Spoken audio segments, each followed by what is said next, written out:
Castilla-La Mancha Hoy Magazine. Y hoy en nuestra tertulia estrenamos también filósofo, Jorge Sánchez. Un saludo, ¿qué tal? Muy buenos días.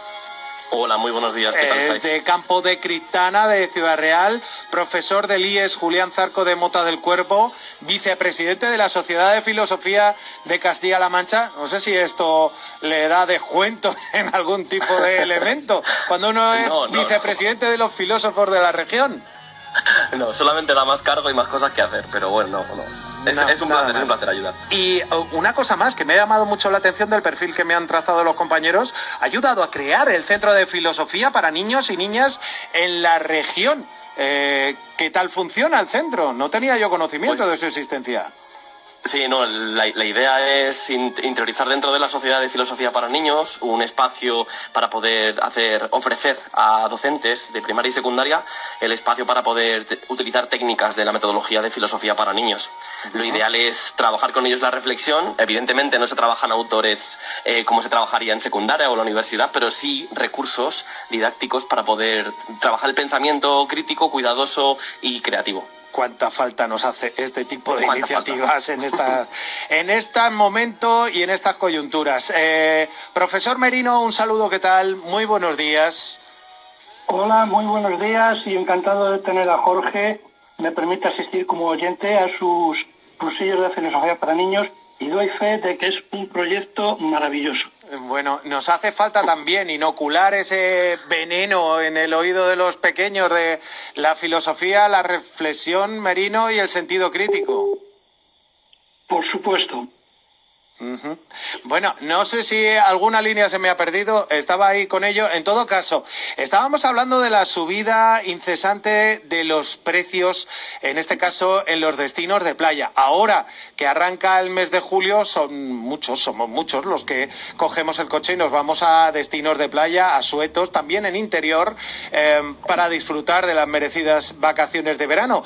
Y los índices nos cuentan que no paran de subir, Merino. No sé hasta qué punto, con precios que suponen una subida interanual del 6,5%, o sea, prácticamente el doble del IPC, ¿estamos hablando de codicia o de falta de ética? Pues mira, me lo pones muy fácil. Desde mi punto de vista, las dos cosas. O sea, es que estos ya no son precios de un alquiler o de una casa, de un apartamento.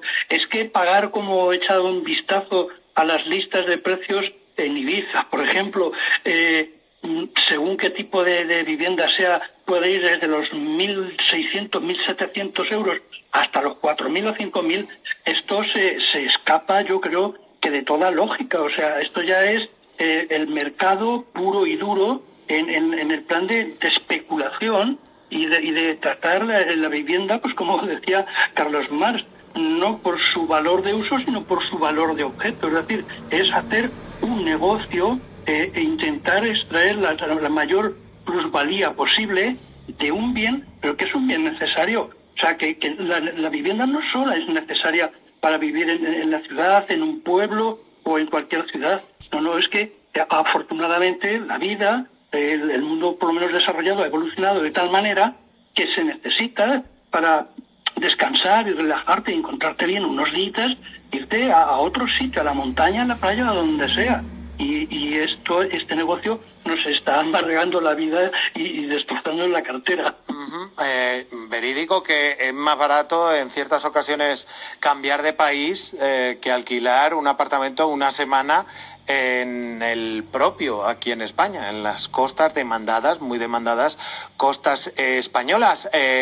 Jorge Sánchez Manjabacas, alguno dirá, bueno, es el mercado, es la ley de la oferta y de la demanda. Yo no paran de pedirme, pues yo tengo derecho a subir, y no hablamos de derechos. Claro, ¿no? Incluso hablamos de un derecho que nos ampara a todos, que es la Constitución, y que debería garantizar, entre otras cosas, el acceso a la vivienda, ¿no? Porque el mercado, cuando deja la vivienda a una parte de la población que está empobrecida o que no tiene acceso a ella, entonces ya no es un fallo económico, es una injusticia, digamos, de índole estructural. Y aquí, por ejemplo, el filósofo John Rawls hablaba muy claramente de que debemos buscar la equidad, y esta equidad debe ser una justicia para todos. Es decir, que el peón o el elemento más básico de la cadena sea el que quede más protegido, es esencial para que una sociedad funcione. Entonces, que por ejemplo la gente joven o la gente que tiene menos recursos o empleos que le generan menos ingresos puedan disponer de una vivienda elemental, es un derecho básico elemental que no solamente defiende nuestra Constitución, sino que además debería ser defendido por parte de todos los políticos y las instituciones que nos rodean y protegen.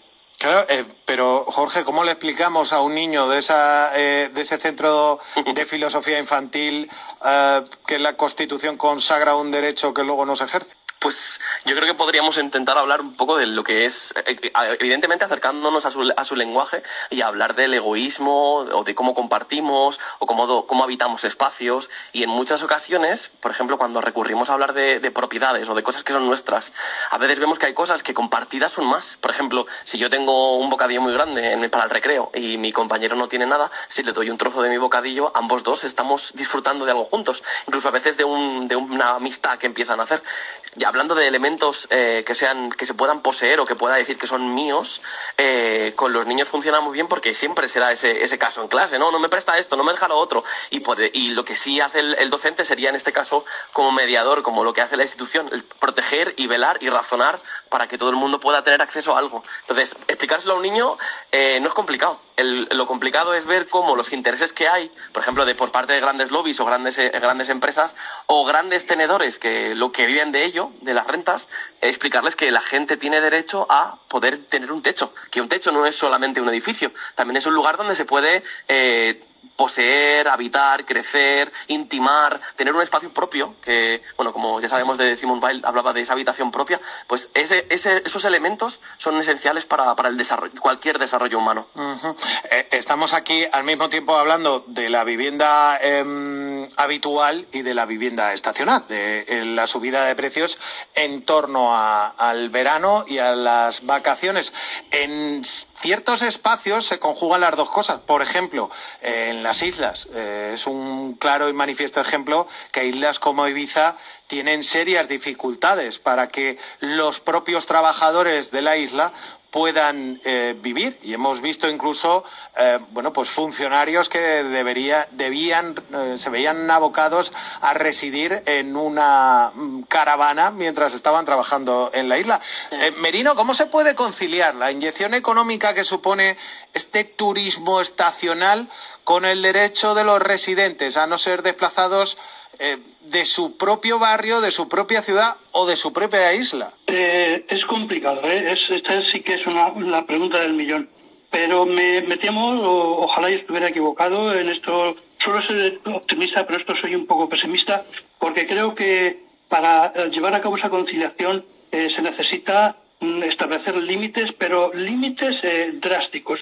O sea, se ha puesto de manifiesto, por ejemplo, en uno de los casos más sangrantes que todo el mundo conocemos por las noticias, es el caso de Venecia, ¿no? Llega un momento en que no se trata de poner impuestos al turismo. El turista que quiere ir a Venecia va a pagar 2, 3, 4 o 10 euros por los que hagan falta con tal de conocer Venecia. Y Venecia está permitiendo que entren allí los grandes barcos, se están destrozando las bases de los palafitos, se están revolviendo los fondos y se está literalmente hundiendo. Luego, esa no es la solución. En Barcelona también se ha llegado a poner un impuesto al turismo y no para de venir gente. Vamos a ver, tenemos muy claro que cuando un teatro se llena y hay que esperar a la siguiente función.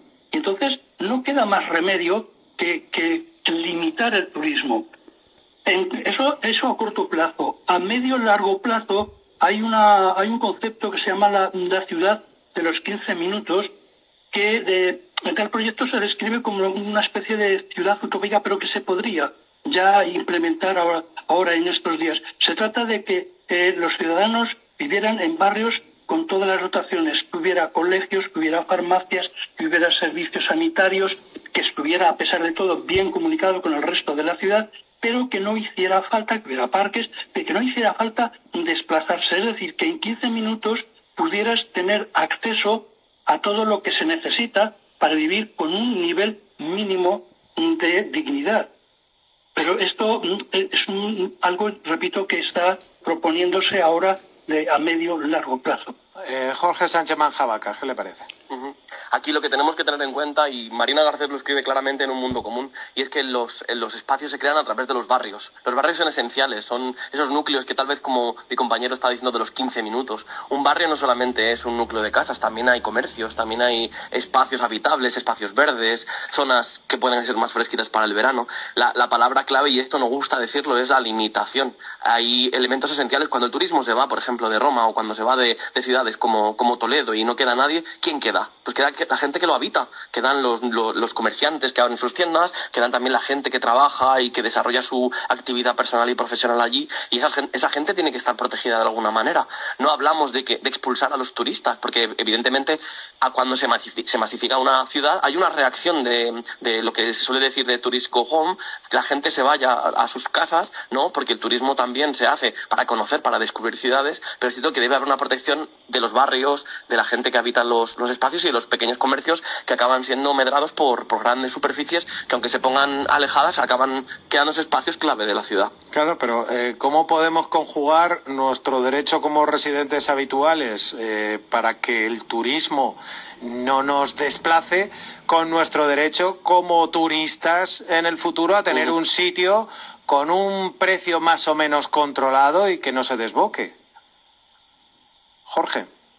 Ahí el tema fundamental es la racionalización de los espacios. Cuando hablamos de que pues ahora mismo hay una gran cantidad de turistas en Toledo, por ejemplo, pues esto debe avisarse y debe hacerse de alguna manera para hacer entender al turismo que esa zona ya está muy tensionada, o que estos días va a haber 5 grandes congresos de X cosas, y es imposible tener acceso a todo. Pero esto, salvando que ya está protegido la gente, los residentes, por ejemplo, como estoy hablando de la ciudad de Toledo, pero de otras igual, en Venecia, como decía mi compañero, o en Roma, o en cualquiera de las ciudades que se tensionan tanto porque tienen grandes recursos turísticos.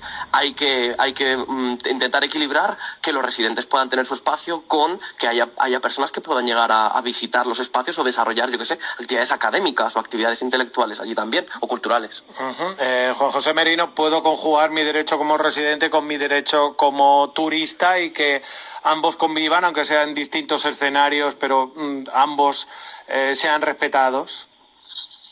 Yo creo que es que no nos va a quedar otro remedio, por la sencilla razón de que los niveles de vida actuales llevan consigo, afortunadamente, en que nuestros poderes adquisitivos, los de nuestros hijos, los familiares, nos permiten, no como, por ejemplo, a principios del siglo XX, que nadie se movía de su pueblo ni de sus ciudades, porque no existía el turismo ni la posibilidad de invertir dinero en eso. No se puede renunciar, no se deba renunciar a eso, pero llevar a cabo también, racionalizar el turismo, llevar a cabo unas medidas de lo que se llama turismo racional. Es decir, habrá que poner límites, el turista tendrá que tener una ética y tendrá que respetar los horarios de la gente con la que está rodeado, que vive en ese bloque, que hay cantidad de noticias que ponen de manifiesto que esto no es así. La trazabilidad del turista, es decir, no ir dejando restos, ni suciedad, ni basuras por todas partes, respetar los entornos. Es que no nos va a quedar otro remedio.